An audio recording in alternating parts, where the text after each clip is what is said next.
Hello and welcome to the Retro Hour, episode number 39, your weekly dose of retro gaming and technology news with me, Dan Wood. And me, Ravi Abbott. Episode number 39. We're nearly middle-aged. Yeah, we're going to have a midlife crisis and start buying really cool leather jackets and slicking back our hair. Going to buy yourself a Porsche. Yeah. If only. And it feels like 5 minutes ago we're doing like our 10th episode, doesn't it? It's crazy. This year's shot by, and it is our last show in September. That means, of course, coming up next weekend. Oh, Play Expo. Woo! Yeah. So if you're going to be coming along, we'll be there. Sunday we're going to be there, aren't we? Yeah, because we're working on the Saturday, but Sunday we're going to have a couple of mates with us and stuff. It's going to be great going down. And So hopefully we'll see all you listeners. Absolutely. So if you're coming along, Play Expo in Manchester, we're going to be there next Sunday at the time we're recording this, 9th of October, isn't it? Yeah. We're going to be down there. Tickets are still available, actually. We'll stick a link in our show notes at theretrohour.com. If you want to come along and see us in Manchester, we'll be mad for it, our Yeah, kid. Manchester, mate. We'll leave the accents at home. We'll get beaten up walking through Manchester Totally. doing that. Now, thank you so much for your donations this week as well. We do have a little tip jar on the front page of our website at theretrohour.com. Of course, anything you do leave goes into the running of the show. I've got to say a massive thank you this week to Jacob Summer and our good friend Marvin Drugsma, who've both made very generous donations. Thank you so much for your support, guys. And do remember, it is on the front page of theretrohour.com. Our little tip jar there and PayPal link. Anything you donate goes into the running of the show, lets us continue it, and also bring you more of the biggest guests every week. And I do not use that word lightly when it comes to this week's special guest. No, and this guy, he's been out of this world. He's gone to space. He's like such a big guest. It's unbelievable. It's Lord British. I think it's fair to say this is the first guest who's had the prefix Lord on his name that we've had on the show. Totally. And he owns a manor. Yeah. And he basically did Ultima Online, which Mm-hmm. was one of the first massive MMOs. And he got assassinated and killed on it. In his own game. Yeah. And he also coined the phrase avatar. And James Cameron didn't pay him any royalties to use that in the movie either. Not at all. So Lord British, a.k.a. Richard Garriott, he's also the founder of Origin Systems with his Origin brother and his Systems, yeah. dad back in the day. This guy is just insanely big in the world of gaming. Mm-hmm. He's probably one of our biggest guests, I'd say. He's also, he fell in love with the Apple II, back in like the late 70s and early 80s. And also, he's going to talk about how the Apple II actually, really crippled his company back in the day. Nearly, made them run out of money because he loved the machine that much. He stuck with it a bit too long. So we'll find out all about Sounding that. similar, Dan. Yeah. I think we all know a few people that are obsessed with certain machines like that, don't we? Yeah. So we're going to get Lord British on the Retro Hour. This is such a good interview, guys. Got to hang around for this one. He's going to be on in around 20 minutes from now.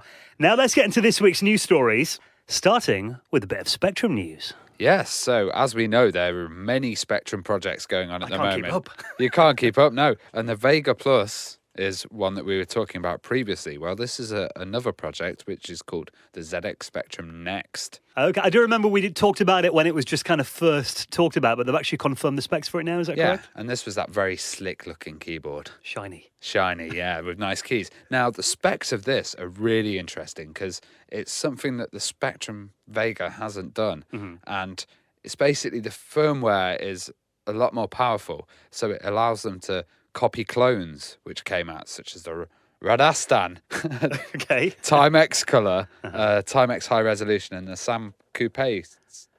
So these are all these got different variants of like the Spectrum hardware that were released by different companies around the world. Yeah, because Okay. I even remember on eBay there was these strange Russian Soviet Spectrums. Really? That came out at some point with, little Russian writing on them and letters. Wow. Yeah, and they're even saying that this is capable of having an external bus board with an accelerator, and you'll be able to add HDMI, do crazy upgrades to it. That's cool, because the Spectrum is like, you think back in the day, because they were so cheap and, pretty much you saved up a few weeks' pocket money and you could afford a Spectrum back in the day, or your mum and dad would get you one for your birthday or Christmas. And there were really, a lot of kids in Britain not only learn coding and stuff, but also like hardware hacking and adding expansions. And I remember you get like, at school, we'd solder things and people would do like little Morse code, like transmitters and stuff that plug in the Spectrum. And Yeah, it's crazy. They had audio stuff, the Spec Drum as well, and all that kind of stuff. Yeah. We've talked about that, the other week. You talked about that Ethernet adapter that people are getting them online and doing online gaming and stuff. Yeah, Spectranet. It's just crazy. And I love the fact that now you've got one which you can add all these modern crazy things in, like HDMI, and, the tape loading will be insanely fast and all of that. This is based on FPGA then, so they can basically reprogram it like on the fly. Yeah, I imagine. yeah. So that's really good. And it looks great as well. Gone are the days of those little fiddly rubber keys. Yeah, no, these keys look very nice. Unless they are going to put a rubber layer over it, Oh, maybe. please don't. So when's this due out? It can't be far away now. Well, they say launch soon. So Okay. we'll have to see. Maybe Santa will be bringing you one down the chimney. Yeah, hopefully. Yeah, it looks really cool though, so we'll pop all the information in our show notes at theretrohour.com. Now, Sega have been on the hunt for new IPs recently and have bought one that's quite interesting. Sega have actually acquired Technosoft's IP. Technosoft, I'm not really aware of them. What software did they do? Well, I'm looking through the list here, and these are, I think they're a Japanese company. And I'll be honest, I've not heard of most of them. But the one that did catch my attention is Thunderforce. Ah, okay. Now, that was, if you're talking the old school Sega machines, those kind of space shooters, or shmups, as they're known in America, the old Sega machines did them really well, didn't they? And Yeah, they were great for that. And Thunderforce was a really good one from what I remember. Absolutely. And I think the reason they've got this is, Sega have been doing these kind of 3D compilations recently. Ah, yeah. And they're going to be putting Thunder Force 4 into the newer version of that, which is Sega 3D Archives Volume 3, I think it's going to be. So, unfortunately, again, we've talked about this in the past, it's looking like it'll probably only be a Japanese release. Yeah. For the time being. But, it'd be cool if the import market kind of gets a few of those in, or if Sega do eventually say, look, let's release these to the rest of the world. Maybe they're using Japan as like a test ground and then hopefully... Very optimistic there, Ravi. Yeah. But I think, it is kind of... You look at like Dreamcast homebrew games, and I know there's been a lot of those come out recently. I was watching, there's a YouTuber called, Adam Korolek. Oh, yeah. And he's Mr. Dreamcast on his channel. And he did a video recently because, obviously, 9th of September... is the Dreamcast birthday in North America. 9/9/99 is when it came out. Yeah. And he did a video this year, and apparently there's been more Dreamcast games released in 2016 than there has been since like 2003. That's crazy. Like 10 or 11 this year or something. And on that note, when he came to Nottingham as well, he got into a fight at the game station or something. CEX, wasn't it? Yeah, CEX. You need to watch the video about that. We'll link that. It's hilarious. Yeah, if you haven't checked Adam's channel out, he actually came to like the city we live in, and like we were both working and couldn't meet up with the guy. But he's one of my favourite YouTubers for Dreamcast stuff. But the reason I mentioned that on the back of this story is there's kind of a bit of a all the homebrew games that come out for the Dreamcast, like 99% of them are shoot 'em up games these days. Yeah, totally. But it's just, they feel really at home on the Sega platforms. So I think it's really good news that, Sega have acquired that. And it would be nice to see a bit more of a widespread release for it, wouldn't it? On like, virtual arcades and that kind of thing. And I think with the Dreamcast as well, I think Sega kind of just said, yeah, we'll let anyone develop on it. They kind of gave up on the licensing there. So that's absolutely right. I mean, I've often read that Sega, people kind of tested the water with it around like 2004-05 and like, Sega haven't sued us, right? We'll just put out more games. And, it's cool of Sega just to allow people to do that and not interfere with it, unlike, certain other companies of a similar age that we know of that will probably get involved somehow with that lawyers. Now, I thought this next story was quite interesting. Have you ever wondered where your old recycled e-waste goes? I've always wondered, but some guys have actually tracked it down and found out where they go. So this California-based group were just wondering, like, is this... all these computers, are they kind of looked after well? Are they recycled responsibly? And they put GPS trackers in 205 printers and LCD monitors, and then they dropped them off at recycling centres all over the US. Right. So they were wondering, where are they gone? Now, 40% of these ended up in junkyards in rural Hong Kong and China. They're just transporting these pretty much from junkyards in America to China. Well, recycling centres in America, and then they're just dumping them in piles in rural China. That's awful. So just big piles of complete waste, old monitors, old printers, all this stuff.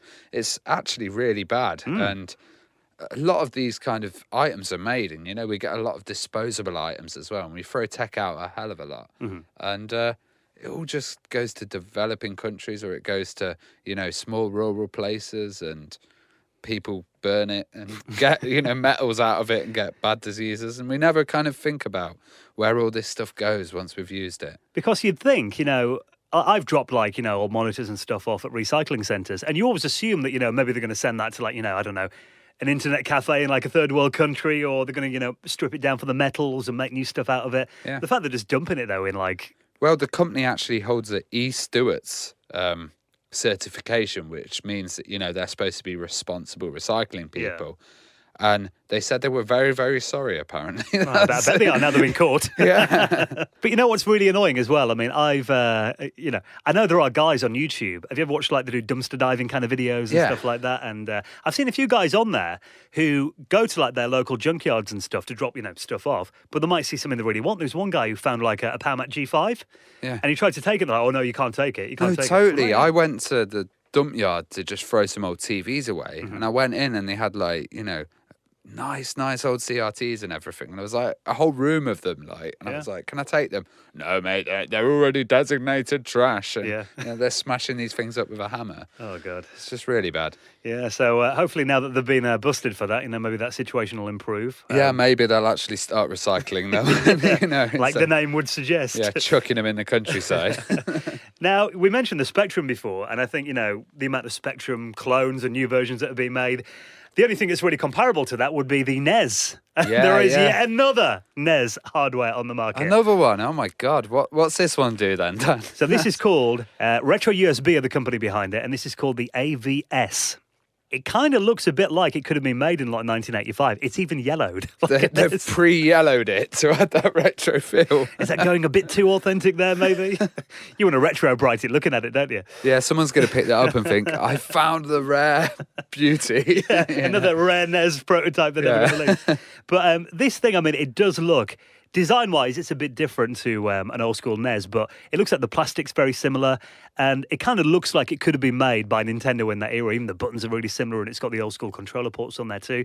But again, this is another FPGA-based system.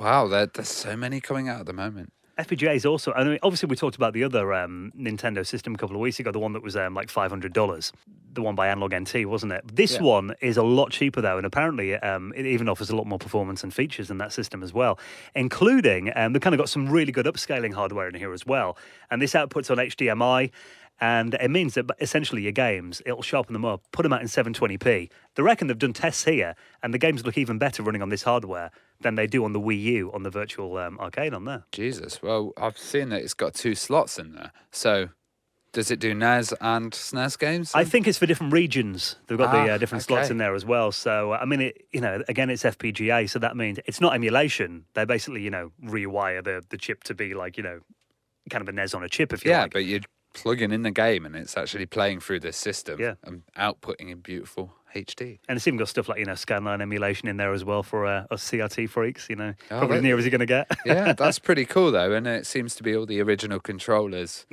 plug in on the ports as well. And the original carts and stuff as well. So, apparently it's not like using a Raspberry Pi or something like that. It's not emulation. This is actually, probably as near as you're going to get to, even more so than Nintendo's mini thing they're bringing out. This is a bit more true to the original hardware. And if they get the price well, then this will probably be more successful than that Analog NT thing that we saw, which is a bit expensive. Yeah, what was that, $500 we said? Yeah. So we'll keep an eye on that story. When that's out, we'll let you know in the show notes at theretrohour.com. Now, this story was pretty cool. Apparently, parents in Britain are quite keen for their kids to be computer games designers.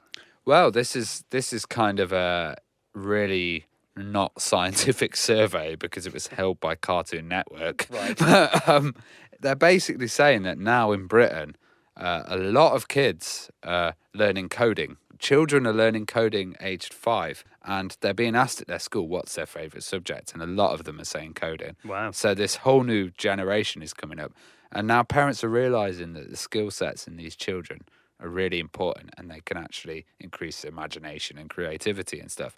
So they were surveyed, and they were asked, what would you like your child to become? A lawyer, an accountant, or, a regarded solid, well-earning career? And it came near the bottom of the parents' lists. Whereas lawyers, accountants, yeah. Whereas games designer came in at the top. So I think they got that right. Yeah. But that's awesome. And we have talked about this on the show before that, stuff like, the BBC Micro Project, the new one, and the Raspberry Pi, and, these really cheap systems that are designed to get kids into coding again because it was off the national curriculum for a long time. Now it's back on. Well, you would have asked a kid in the early 90s, or like, say, 94 or 95 or something, and you would have said, oh, what's your favourite subject at school? And I guarantee it wouldn't have been coding. Well, but nowadays it is. And that's great. And the Acorn days it would have been as well. Yeah, in the 80s, yeah. It was like Logo and BBC Basic and stuff like that. But I think it took off the national curriculum around the late 90s, early 2000s. Definitely. And we only went on again the last couple of years, didn't it? So you obviously had that big gap of kids that went to school in the 2000s that didn't learn it. But the fact that 5-year-olds are doing it and that's becoming a standard subject that they all like, I think that's amazing. Which leads us quite nicely into this next story.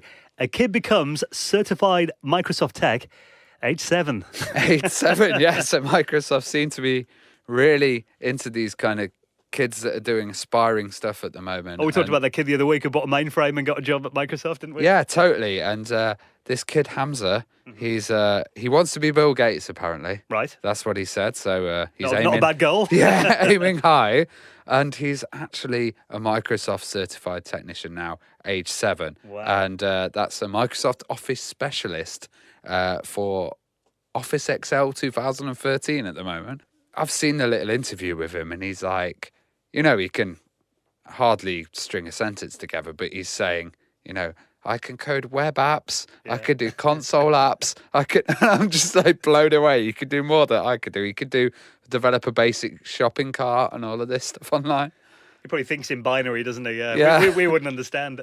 Totally. And he's a British kid as well, from Birmingham, isn't he? Yeah, he's on another level. Yeah, so that's so cool, though. I feel really thick when I read stories like this. Yeah, I love these little stories because it's all showing, we're the retro hour, but there's going to be a retro hour in the future with these guys running it. Yeah, it'll probably be a lot cooler. I remember when I was 7 working for Microsoft. Yeah, that's it, yeah. So any of these stories we mentioned in today's show will, of course, go in the show notes at theretrohour.com.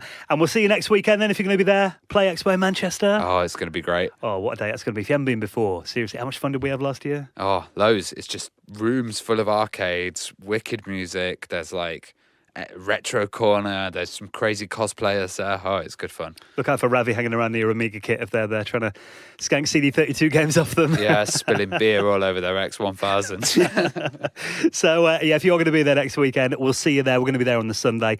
Do come over and say hi if you spot us around, or drop us a tweet or something like that if you want to find us. We'll be around all day on the Sunday.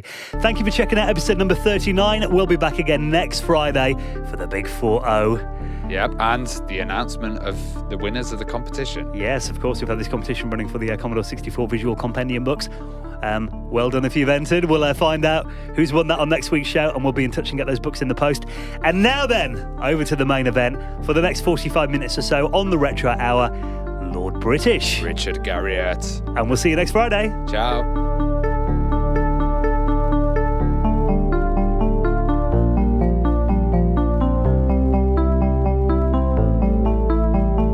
You're listening to the Retro Hour podcast, and let's welcome this week's special guest, Richard Garriott, aka Lord British. Welcome to the show. Absolutely.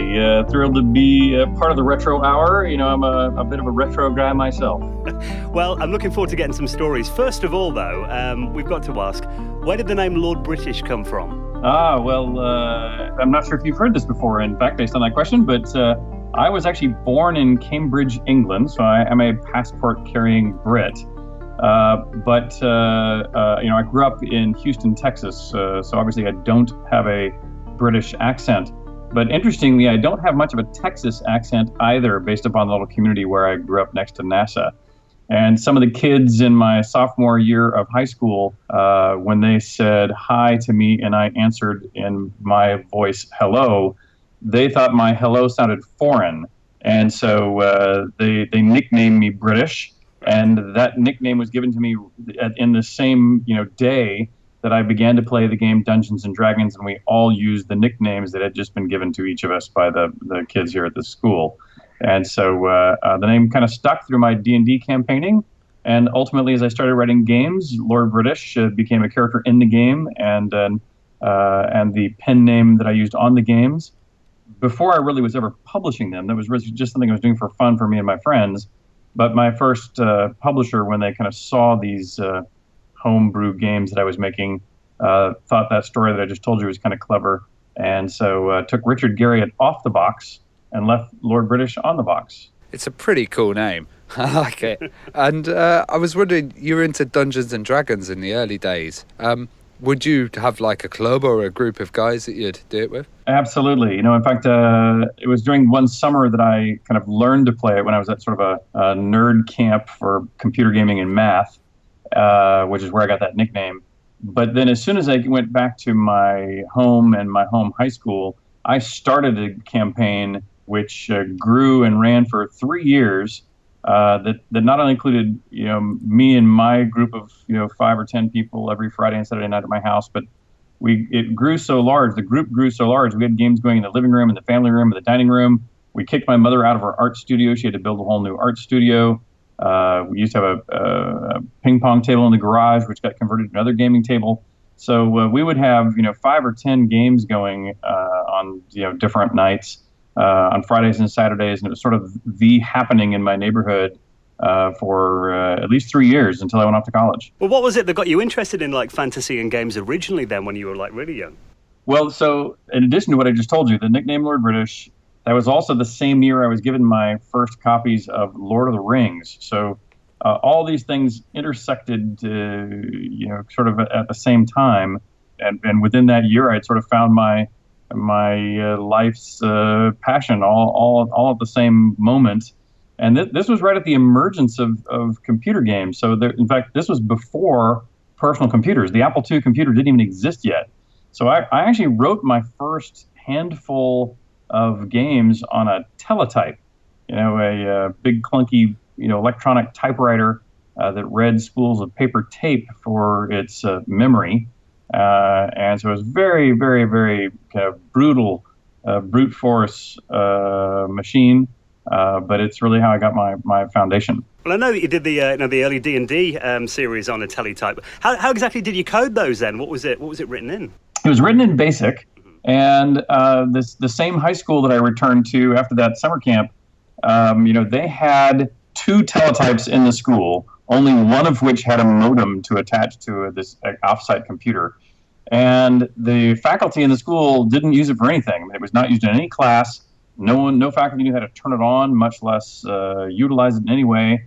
But since I had a brief exposure at that summer camp, I came back and said, hey, I'm very interested in this machine. Why don't you let me use it?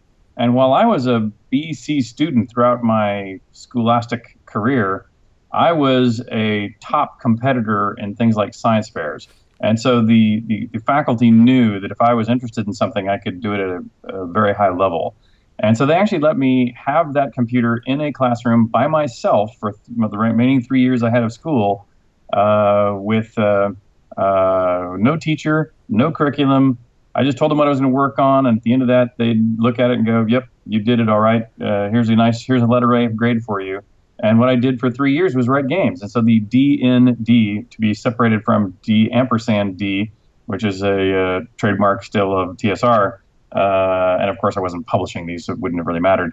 But those D&D games I wrote 28 of them. The way I would get inspiration is by reading some of the early computer gaming magazines, where they would often publish somewhere in the back of the magazine, they'd publish a single page of, hey, here's a little subroutine to do blank. And you would type it in on whatever computer you had, but of course it would never work. One, because it was probably written for a computer other than the one you're now sitting in front of. B, there were probably typos in it being printed, or typos in your transcription. But for whatever reasons, you would end up having to debug it. And by debugging it, therefore, I meant learning it. And then you begin to string together subroutines that you've inherited from a variety of sources until you slowly master the language. So I've never had a teacher, never really had many mentors, you might say, along the way.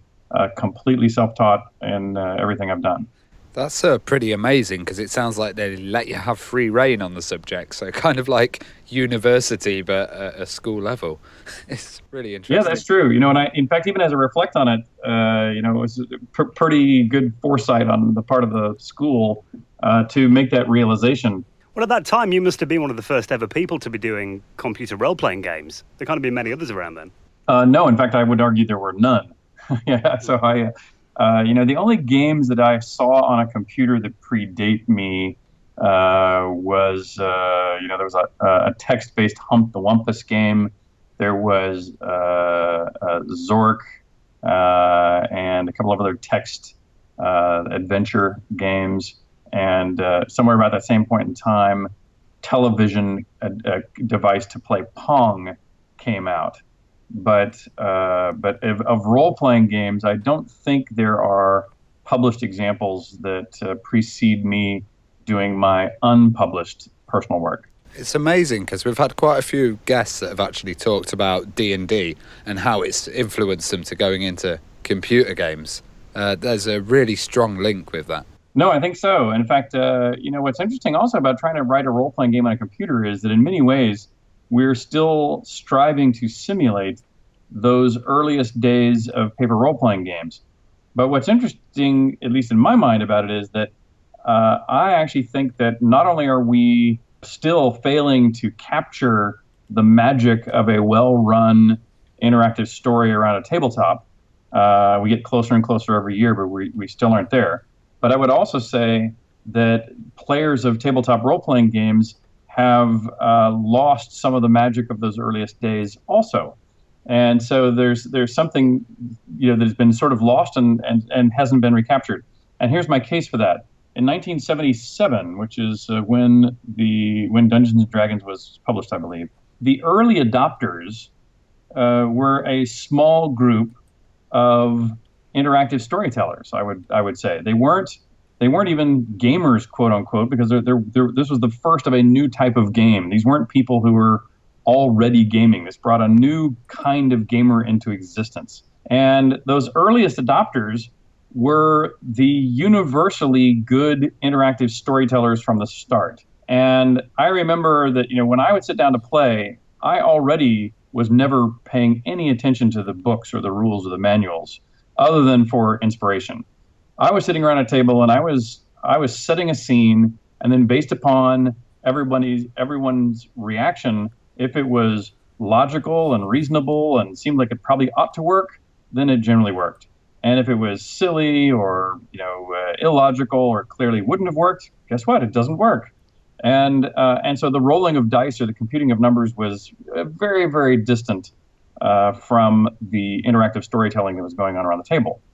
And as our group expanded, the other people who were these early adopters were of that same ilk. The people who ran games, the people who became regular game masters cycle after cycle were also these great interactive storytellers that if I sat down in one of their games, I would learn a lot about their interactive story craft and take it back into my own creations. But when I went off to college and came back a couple of years later to the same groups, the D&D had become so popular that you ran out of good storytellers. And so instead what people started doing is they started leaning on the rules.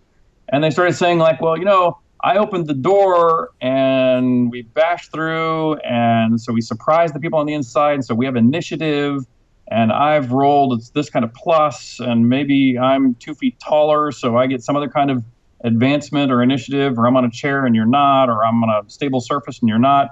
And you do these, and you argue about this calculation for 20 minutes, and then you finally say, okay, let's roll the dice. You roll some dice and you go, miss. And then you go, okay, let's start the calculation over. And you begin to say who has initiative or who doesn't. And to me, that is not interactive storytelling, and that is frankly not fun. But as role-playing games become more popular, they sort of devolved in my mind to that way. I know a lot of the D&D crowd from like the mid-70s, eventually when they got into like electronic systems, a lot of them went on to online multiplayer MUD games. Did you ever experience any of the early MUDs? I had played some of them on like the AOL dial-up service stuff, but honestly, the early MUDs, especially the text MUDs, and even the earliest graphical MUDs, never really captured my attention. I would see some aspects of them that I thought was fascinating, but I never really stuck to it because the part of me was also looking for things I thought we could create, and I was not convinced there was a market yet until the internet came. The dial-up cost and market restriction made it non-plausible to invest significant money behind to make a really quote good game unquote in my mind. Well, you mentioned your first microcomputer was an Apple II, and many people we've spoken to got their start in game programming on the Apple II. What was so special about that machine for you then? Well, what's interesting, I think that had I started with Commodore 64 or TRS-80 or something, I might have had a similar experience. and of course I have used all of those machines, but I did luck into the Apple II first, and so whether it's because I have a confirmation bias of my original machine or not, I do believe it is the best of the bunch. And what I found most useful about the Apple II, which would have been similarly true for the Commodore and the TRS-80, is that when you have a machine that only has 16K to 64K of total memory, and only about 16K of all the ROM, all the machine knows how to do is innately when you turn it on is in 16K. And the only physical things it can do outside of interact with the CPU is a handful of physical addresses that toggle the speaker position up or down in binary. It's simple enough. It's complex enough to be able to do a lot of very interesting things, but it's simple enough that one person can literally know what every byte of memory does, and you can learn it completely on your own. You can learn it by literally just putting the value 0 at 0 in memory and seeing what happens. You know what I mean? So being a computer user in the 1970s, it must have been really good getting at that hardware level that's kind of restricted now that you were just talking about. Did that enable you to start developing games on the Apple II? Yeah, absolutely. And in fact, I lament the work, frankly, my team has to do today to make a game. The power that we have in the machines that we use today is so far beyond what we could have, frankly, even imagined just 30 years ago. That it is, awe-inspiring. It literally almost every day I sit down and look at the CPU, the GPUs, the graphics hardware, and I'm mystified that how much number crunching they can do to render these scenes that we put together. On the other hand, the distance between our artist drawing a piece of creating a piece of art or animating a piece of art and dropping it in the game, the distance between those 2 points is vast, and the amount of work, the layers of code between the front end of our game and then the engine that we happen to be using, in this case Unity, then the code that has been written by the hardware folks to push polygons through their hardware, is that path is so complex that no one of our employees can know can master really more than one tiny slice of what is necessary to be done to make a game. Back in my day, it was much easier to make a trade-off. If, for example, if I had a composer working for me who might say, "Hey, I'd like you to store your samples in 44 kilohertz instead of 22 kilohertz," I would immediately turn to them and say, "Forget it, because 44 kilohertz takes twice as much memory, and you're already using more than half the memory of the machine. So no way." And those sorts of simple decisions that game designers and developers and producers have to make, when you're the person who knows how all the hardware works, you can make those trade-offs, accurately. Where I find the younger generation that's getting in, while they have some amazing new talents, they've missed out on some of the roll it your own that helps you really make good, balanced creative decisions. Well, I know with the Apple II, I mean, you mentioned the limited resources of the machine there. Did you ever have to come up with creative solutions to kind of squeeze a bit more out of the machine? I know I've heard stories about you doing multi-loaders to get different bits of the game into memory at different times. Yeah, absolutely. Well, that's exactly one of them right there. We would do things like, I mentioned that 16K, the ROM of the computer had 16K of code in it.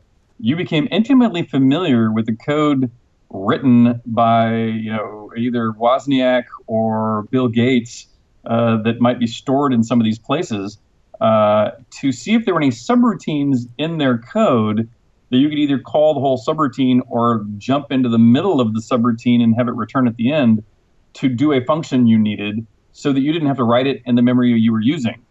And then one you were just referring to was, BASIC. It's not a sophisticated language. It was never meant to load and unload modules of code. When you ran a basic program, the whole basic program is expected to be right there in memory with you. And with even Ultima 1, I used more than the full memory of the computers. The basic code that I wanted to run would have taken, more than twice the total RAM of the 64K machine that existed.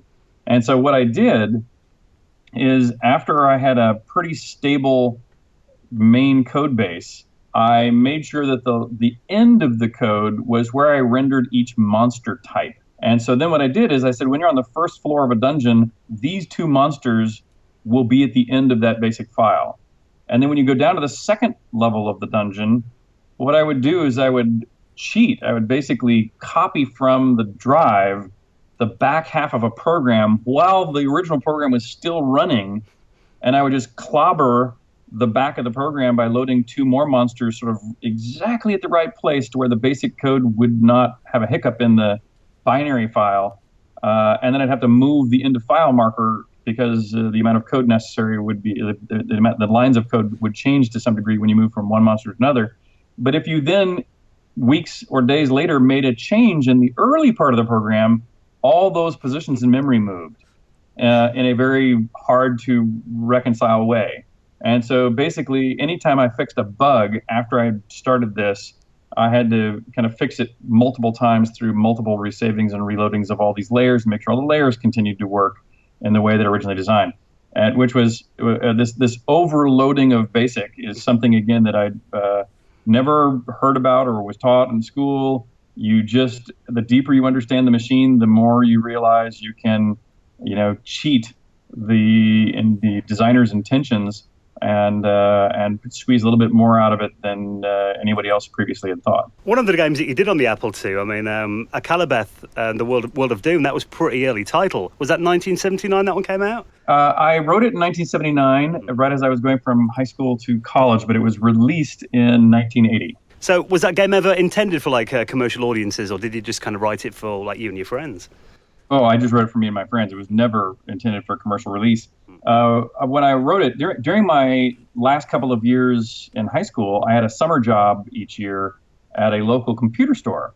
It was a computer store called Computerland. And in that store, we sold Apple II computers. We sold a computer called a SOL, S-O-L. We sold Commodore 64s and VIC-20s and a couple others. And I started working there, before there were floppy disk drives. There were tape machines only, and the floppy disk drive was a major advancement during the time I was working there. And when we were selling these computers were expensive. They were already, if you time date this and put the simplicity of the machine around it, these machines were about $3,000 a piece. And that was a lot more money then than it is now, and that would still be pretty expensive for a computer. And this $3,000 machine had virtually no software you could run on it. And when we would go pitch people why they should put out $3,000 for an Apple II or a Commodore 64 or one of these others, the software that we had available to sell them on the store wall was things like a recipe card file, or a really crummy word processor, or a checkbook balancing piece of software. And you think about shelling out that kind of money for a pretty crummy way to keep recipes, and on a tape drive, and that's a pretty hard sell. I mean, you're able to work pretty hard to sell a computer to back at the time. And it was the owner of the computer store who I was in my off time kind of showing off the game in the back room to other employees and to the management, and he was looking over my shoulder watching this game, and he went, "Richard, that game, Akalabeth, is way better than anything we've ever had for sale on the pegboard out in front of this store." He said, "You should publish that game. You could, if you go put that thing in a package, we can start selling them right here out of the store." And I went out and spent what I thought was an enormous amount of money, $200, basically my life savings, at a print shop in the same little strip center that the Computerland store was in. Put it in Ziploc bags with these basically mimeographed, there wasn't even Xeroxing at the time, it was a mimeographed cover sheet, some hand staple stitched together tiny little manual that my mother helped me put together around the kitchen table, and I hand copied some discs on my Apple II. I actually made a couple of tape copies because it was right when the floppy disk was just coming out, but I made about a dozen floppy disk copies as well, and we hung them in the pegboard at the Computerland store.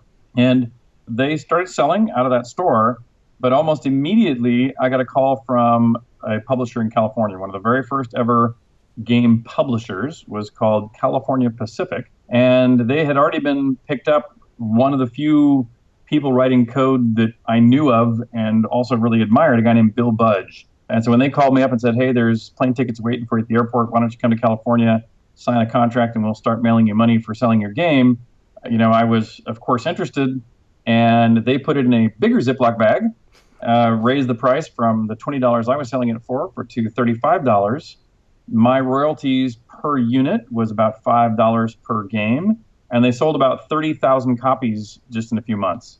Wow. And if you do that math, 30,000 times $5, that's $150,000 I earned with about 7 weeks of my after-school time in high school, which was 2 or 3 times my father's salary as an astronaut. So that sort of set the stage for why I remained in the computer gaming industry. That must have blown your dad's mind a little bit then, yeah? Well, yeah. Well, it's kind of funny, too, because, everybody was pretty amazed. And so a couple years later, when I was making the very tough decision to drop out of college to play games for a living, the whole family was like, well, yeah, of course you have to. It would make no sense to do anything else. But they also thought, this can't last. There's no way you can continue this year after year after year. They said, in a couple of years, when this runs its course, you can go back to school, finish your degree, and go get a real job. It's just a fact. But obviously that hasn't happened yet. Have you still got any of those old tapes and discs then from that time? Absolutely. I still have the paper tapes that I wrote the D&D 1 on, and I still have all the notebooks I wrote out 1 through 28 in. I still have the floppy disks numbered, the ones I started selling on the wall. I put little stickers in the corners with numbers on them. I have the ones that didn't sell. I still have those in hand. What do you think looking back on those early titles now? Well, it's funny.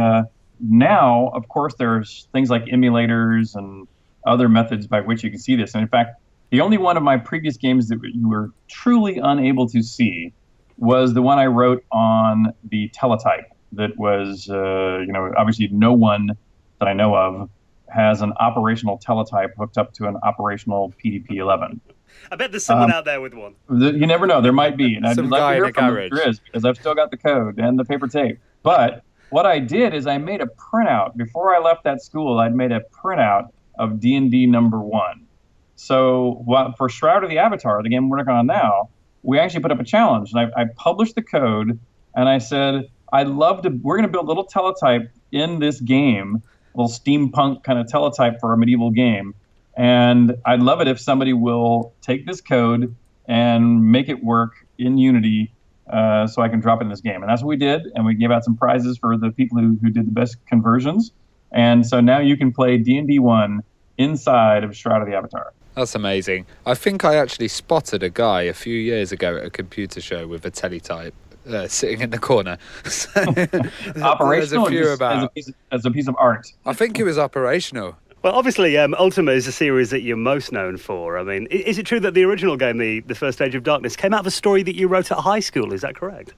That's true. Yeah. In fact, I mentioned myself as a BC student. Well, the truth is, in math and science, I would make mostly B's and a rare A, and in anything like English or history, I'd make mostly C's and a rare D. So I was not a great student. But the worst of all was usually spelling and grammar, and in my English class was my biggest challenge. And one of the rare times I got an A in my English class, was when I wrote the history of Lord British and the rise of the Dark Lord Mondane. And that is ultimately what became the story of Ultima 1. It was a rare chance I got an A. So it was I have that piece of paper too, or not papers, the original documents that I made in school. Have you scanned that in? Is it available anywhere? It is scanned. I'm not sure if it's been made completely public. I'd have to go dig it up. But a lot of our backers for Shroud of the Avatar, our first backers, I promised them copies of it. So that's when I went and scanned it. So I have at least scanned it. And if they're not on the internet broadly yet, they will be soon. So, other than your stories, how much of your D&D experiences went into Ultima? Not as much as you might think, because when you're the rules and needs are a bit different. And let me kind of give you an example of why. Like I'm remembering a D&D campaign that I used to run where, when you're making something up as a D&D campaign on paper, each and every room you make up can be as different as you want it to be and as unrelated to the previous room as you want it to be. And you're just describing it and you're playing it out in your mind. And so there's no coding necessary to support it. On the other hand, if you're doing a computer game, you'll notice it's no surprise that most games are level grinds. And the reason why that's true is because it's pretty complicated to make anything work on a computer. So once you have a small monster that you can compete with small weapons, well, then let's move on to a medium-sized monster. You can compete with medium-sized weapons, and then a large monster you can compete with large weapons. And what you don't do very often in computer games is make each room, each scene, have something that needs to be custom-coded that you will only see one time. And it goes back to why movies are so expensive for only 90 minutes of entertainment, right? A movie, you're only going to do the big action sequence once. So you spend a ton of money filming that one action sequence. Well, in a computer game, you can invest money in action sequences and kind of use the same code for many action sequences, and that one's good because you can use it for low levels or medium levels or high levels. But if you design something like, I remember a room where you're sneaking through the corridor and there's these hangman's nooses hanging from the ceiling, and as you come near them, they sort of attract towards your neck. And if you want to move through the room, you have to move very carefully and almost belly crawl along the side, or one of these nooses would touch you. So what do? Do you walk through the room standing up? Do you kind of push the noose out of the way, or do you crawl on your belly to get through? Well, that's easy to describe and easy for you to tell me what you would do. But, that would be custom code that if I only used it in that one circumstance would be wasted because it was only used once. When you started with the first Ultima game, did you have any idea that it was going to be like such an epic franchise with so many parts? Well, I never knew there was, when I wrote a Calabeth, I didn't know it was going to be published. Mm-hmm. When I wrote Ultima, I had no idea there was going to be an industry on the backside, much less Ultima 2. Then, when I wrote Ultima 2, I was at least beginning to go, hey, this is kind of cool. It's sticking around for a little while. But it really wasn't until Ultima 4 that I finally said, okay, this is not going away. And I need to take this very seriously. And I need to be planning for the future, and I want to pay much closer attention to the content. I'd sort of mastered the act of coding, and now I was kind of moving on to what am I trying to say in these games other than fight monsters and collect treasure and you win. And so, my happiness with the product goes up a lot after starting with Ultima 4. Well, Ultima 2 was published by Sierra Online. Why did you decide to go with those guys? Well, the decision was frankly made for me, or at least part of the decision was. The decision to leave California Pacific was not exactly my choice. California Pacific, as many of the early game companies, went out of business due to their own folly. If you look at how much income I made compared, for a high school kid, my story is not unique. There were a lot of others of that earliest era who had the same result. It was, even though the total money in the whole industry combined was still pretty small, those few of us that were doing it were making a lot of money individually, and those companies that were publishing for us were making, even more money individually for those, handful of people that ran them. And the result of that is that a lot of those companies were badly mismanaged. Drugs and alcohol and flamboyant lifestyles and waste became very common. And a lot of the early companies, including California Pacific, went out of business. I sort of had to go off on my own because they quit paying me. And that's also why I got the title back, the copyrights back, is because they basically started shirking me. And then, so when I popped up and said, hey, I need a new publisher, all dozen publishers that existed at the time were, of course, saying, pick us, pick us, pick us, up until I give them my list of outrageous demands, starting with the first outrageous demand, which was I didn't want my game any longer in a Ziploc bag. I wanted my game in a box. And so Ultima 2 became the first game in the entire gaming industry in a box. But worse yet, I also wanted a cloth map and other things that would would add reality to the experience that begins when you buy the box, not when you run the game. Was that a hard sell to them then, a cloth map? Oh, absolutely. In fact, while when I put my head up and said, hey, I'm a free agent with the next Ultima, everybody said, pick us.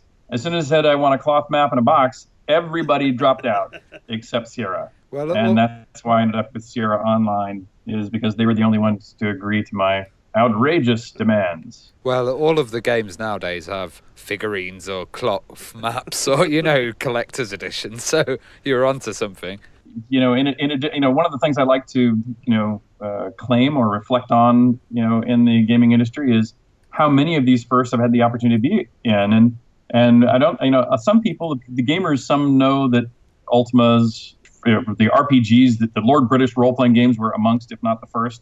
But most people don't know things like they were the first games in a box, and first games with trinkets, and the first games to be fictional, and the invention of the word avatar, and beginning the game with a personality profile as opposed to rolling dice.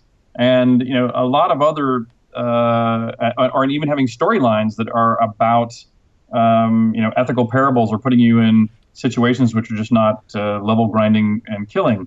There's a lot, and of course MMORPGs broadly, and and the term shard for a different server set when you overfill a virtual world, which really goes back to the fiction of Ultima 1 and then Mondane's Gem of Immortality. But every game company now uses it. In fact, a lot of data warehousing companies that duplicate data in multiple data centers call those data centers shards, which also again comes from Ultima 1 fiction. And but no one's aware of it. So there's all these standards and of design, terminology that go back to Ultima. Even tile graphics, the whole concept of 2-byte wide, 16-byte tall graphics that are referred to as tiles, that goes back to Ultima as well. And Akalabeth had 3D graphics in it. So even 3D graphics for viewing your role-playing environment all go back to my early work. Well, the word avatar as well is a perfect fit, because it's a original Hindu term meaning descent, isn't it? Yeah, in fact, that's where how I stumbled upon that term and adopted it for games with Ultima 4. Since I knew I wanted to do a game that talked about virtue and ethics and that sort of thing, I sat down and I said, well, what am I going to talk about? I'm going to talk about the 10 Commandments. And I went, no, that's not me. And I said, am I going to talk about the 7 deadly sins? And I said, that's great for a scary movie, but isn't again what I'm trying to do here. And so I said, I need to read up. And so despite my lack of interest in reading much in school, suddenly I became an avid reader. And I bought a huge research library that I still have behind me here in my office to study, not only all the major religions of Earth, but the philosophers throughout time. And I was in search of, what do I want to be saying in my games? And then I sat down to basically, since I didn't find any existing paradigms that I thought were appropriate for me to build a backbone from a gaming standpoint on top of, I decided to invent my own. And during that invention process is when I came across the Hindu word avatar, which was used traditionally to be the human manifestation of a deity on Earth. And so when Vishnu, the elephant god, comes to Earth in his human form, that is Vishnu's avatar. And I thought, this is exactly what I need, because I already knew that I didn't want you to feel like your character in the game was an alter ego. I didn't want you to think on Earth I'm a nice guy, but in Britannia I'm playing an evil wizard, because I wanted you to be responsible for the decisions made by that character. And so I wanted to make sure it was you in that character. You're not playing some escapist alternate form of yourself. This is you. And so I put in the personality profile as a way to determine your character, and then I used the term avatar to use this because this is your personal manifestation in my world. And I even gave you the fictional excuse of you find the moon gate behind your house that is the portal that takes you from Earth with the character creation you've done by talking to the gypsy who kind of peers into your soul through questioning, and you manifest in your avatar in virtual worlds. And so this goes back to 1983, 1984 with Ultima 4. It's such a genius use of the word, because it's so relevant to your kind of online playing, and the fact that it's used so much nowadays is great. Yeah, it's funny. When we originally did it, as soon as we published Ultima 4, we realized this was going to be a big word. And so we immediately trademarked it. And in fact, we stickered all the boxes that were for sale. The original version that was for sale didn't include this, and so the stuff you see online doesn't usually. But we put stickers on every box to use the word avatar as an adjective, because if you use it only as a noun, you can't trademark it. And so we subtitled all of the Ultima 4 and the Ultimas nearby it, and Avatar Adventure, so that Avatar was used as an adjective. And we trademarked it. And we owned and protected the trademark Avatar for some years until Origin was purchased by Electronic Arts. And at that time, the upswell of other people using the word Avatar had become significant. And EA said, and at least to their lawyers had the opinion that there's really no way we're going to fight this. It's already gotten so big and become so much part of the common lexicon that we're just going to give it up. And so they actually abandoned the trademark. You didn't get any royalties from James Cameron for the movie then, though? No, you know what's really funny is James and I have been in some business activities together, but I haven't had the heart to bring that up with him because I didn't want to have him think that I was actually seriously wanting to try to get something out of him or claim any credit for something for his incredible independent, production. But someday, if we get a chance to sit down and chat about it over a beer, I'll hopefully get a chance to broach that. Well, obviously, by Ultima 3, I mean, you mentioned it then, you had your own company, the legendary Origin Systems, which you formed with your brother and your father. How did that come about then? Why did you form the company? Well, it came about because of a problem happening a second time. Just as California Pacific quit paying me, so did Sierra. Sierra had some tough financial times for similar early gaming industry reasons. And they basically just stopped paying, not just me, but all their developers. And in both the cases, in the case of California Pacific and in the case of Sierra Online, I went to my older brother, and because he had been studying investments in software companies and had been working for a venture capital firm, looking at them, and he had designed some memory chips that were inside of computers, so he sort of knew my industry reasonably well. And so when these deadbeats would quit paying me, I called my brother and said, "Hey, Robert, can you help me try to collect what my due from these guys who've just basically stopped paying?" And 2 out of 2 times he tried to help me. 2 out of 2 times he was unsuccessful. But after our problems with Sierra, Robert sat down and said, "Look, Richard, what these guys are doing as a publisher for you is not that complicated." And he said, "Why don't you and I?" He was the one to suggest, "Why don't you and I go into business together?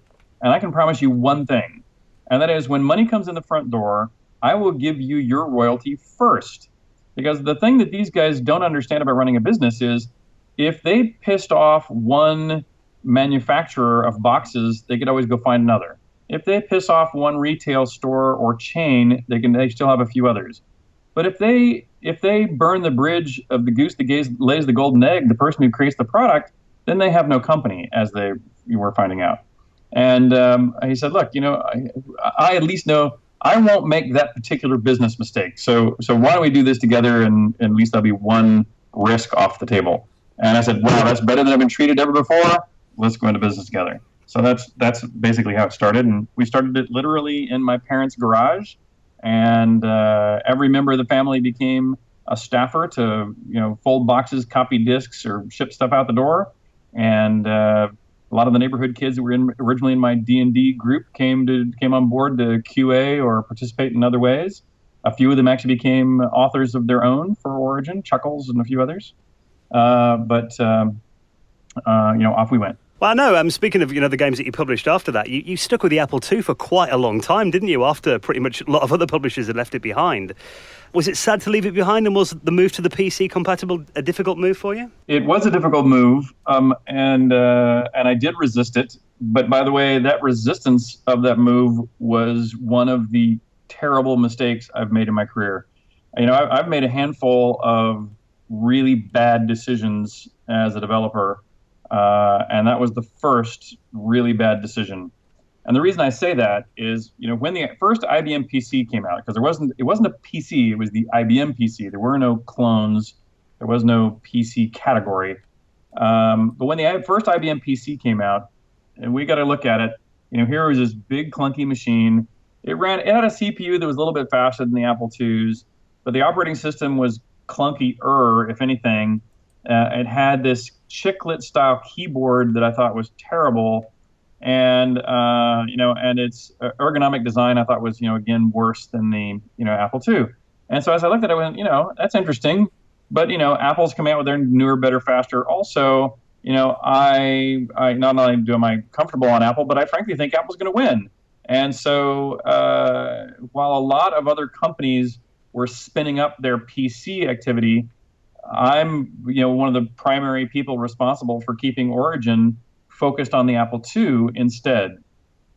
But about halfway through the development of, I think was Ultima 5, about halfway through the development, it became very clear that by the time that game was going to be finished, 6 months or a year later, that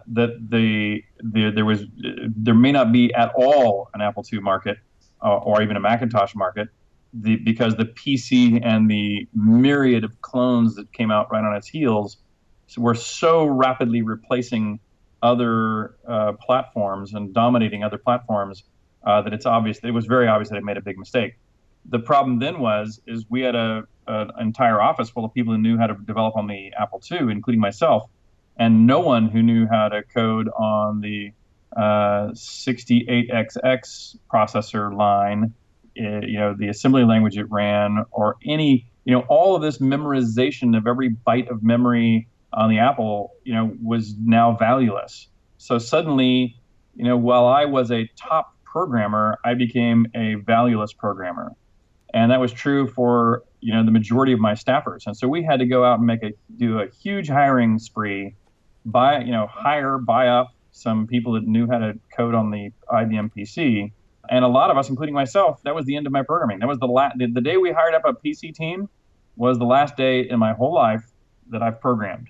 And because at that point, the teams became so big and had to move so fast that there was really no point in me now going and becoming a junior programmer to then try to evolve into a mid-level programmer to eventually evolve into a high-level programmer when I could just go hire high-level programmers immediately. And that's really what I needed to do. So yeah, that was very painful. It nearly put us out of business. In fact, Origin had already been happily growing for a good number of years. We generated a fair bit of money. My brother and I, had a fair chunk of money in the bank.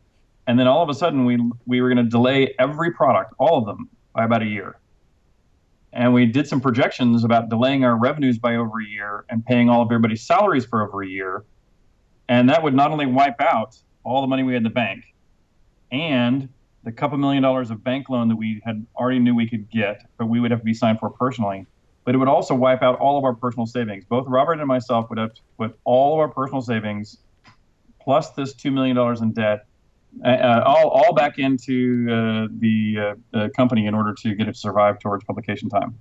Well, one thing that happened was you guys moved online with Ultima Online, and that must have been very risky, I guess, because no one else had done such a big MMO. There wasn't one before. Yeah, that of course was some years later, but you're exactly right. That was a big problem and a big opportunity. When we'd been looking at some of these MUDs that you'd mentioned earlier and graphical MUDs, and there were games on AOL and Kesmai and things of this nature, early multiplayer role-playing games. And so we'd been wanting to do a multiplayer Ultima for a long time. We used to call it Multima. But every time we did an analysis of it, we were going, we really can't do a game of the quality we want because the time is not right. The total market is so small that it doesn't justify, even a fraction of what we already were putting into an Ultima. And so we delayed participating. We delayed starting it until the later 90s. But then what finally happened is we saw the internet coming online. And we knew that was the time, but we still couldn't convince EA, who was our parent company at that point. So it took us more than a year to get a modest green light from EA to even start doing it. And of course, as you know, once we finally demonstrated it to EA, they realized this was the most important thing happening in EA worldwide. We went from being the bastard stepchild product that nobody wanted to being the most important thing happening in EA worldwide. And then when it finally shipped, it became the fastest selling PC game in Origin and EA history. Well, famously in the beta, you got killed. That is true. And by the way, I'm going to have to use this as my exit story. I'm up against our child's piano lesson, which, no, you were correct. It was the last few minutes of the beta. And Darkstar and I, or Blackthorn and I, were going around city to city saying, thank you very much, all you beta testers, for being here and helping us do this. And someone casted a fire field up where I was standing, and I had thought my character was immortal, so didn't pay much attention to it, when all of a sudden I fell over dead. And it turns out for the last many months, I had just not remembered to turn on my immortality flag during the last wipe of character data, and no one had ever noticed because no one had ever tested it, and no one had ever attacked me because everybody assumed I was immortal. But then when I fell over dead, and we couldn't figure out, it took some time to get me resurrected, and no one had any idea who did it. So we had fun by killing everyone on the server, by unleashing demons and devils and all kinds of horrible things. But in the end, we did find out there was a gentleman named Reigns who will live forever in infamy. You got your revenge, though. Yeah, eventually. Well, Richard, it's been a pleasure talking to you. Thank you so much for coming on this week. Absolutely, love to. And if you need me back anytime, I'd love to circle back. It's a lot of fun to talk about the golden era. Well, your next project is the Shroud of the Avatar that everyone's looking forward to. Just quickly before you go, when can we expect episode 1 of that? Sure, absolutely. Shroud of the Avatar, it's crowdfunded, crowdsourced, so people can come in and play and participate right now. But it will be launching here in just after the end of the year.